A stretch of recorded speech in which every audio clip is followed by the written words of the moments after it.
Real estate అందరూ మాట్లాడతారు. Real estate లో ఇన్వెస్ట్మెంట్ చేయండి, ప్రాపర్టీలు కొనండి అని. But for the first time నేను చెప్తున్నా, రియల్ ఎస్టేట్ అందరి గేమ్ కాదు. Real estate investment is not for everyone. మరి ఎందుకు ఈ మాట చెప్తున్నా నేను అంటే, రియల్ ఎస్టేట్ లో ఇన్వెస్ట్మెంట్ చేయాలి అండ్ చేయకూడదు అంటే కొన్ని విషయాలు మీకు తెలిసి ఉండాలి. అందులో ఫస్ట్ ఇంపార్టెంట్, మీరు సంపాదించే సంపాదన కంటే ఎక్కువగా ఖర్చు పెట్టే వాళ్ళైతే మీరు రియల్ ఎస్టేట్ లో ఇన్వెస్ట్మెంట్ చేయకండి.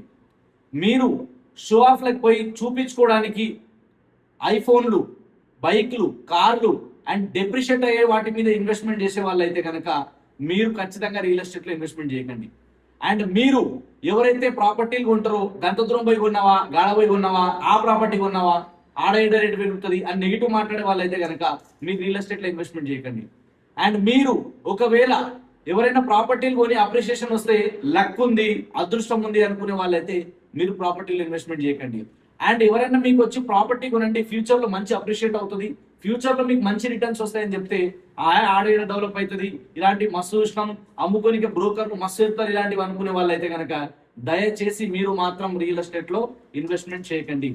మరి రియల్ ఎస్టేట్ లో ఇన్వెస్ట్మెంట్ ఎవరు చేయాలంటే, ఎవరైతే ఫ్యూచర్ ని చూస్తారో, ఎవరైతే 10 సంవత్సరాల తర్వాత 20 సంవత్సరాల తర్వాత వాళ్ళు కష్టపడకపోయినా వాళ్ళ కోసం వాళ్ళతో పాటుగా కష్టపడే ఒక ప్రాపర్టీ కొనాలనుకుంటారో వాళ్ళు మాత్రమే రియల్ ఎస్టేట్ లో ఇన్వెస్ట్మెంట్ చేయండి. ఎవరైతే ఫ్యూచర్ ని దృష్టిలో పెట్టుకొని ఫ్యూచర్ కోసం ఆలోచించే వాళ్ళు ఉంటారో, ఎవరైతే సేవింగ్ మైండ్ సెట్ ఉంటుందో, ఎవరైతే ఇన్వెస్టింగ్ మైండ్ సెట్ ఉంటుందో వాళ్ళు మాత్రమే ఇన్వెస్ట్మెంట్ చేయండి.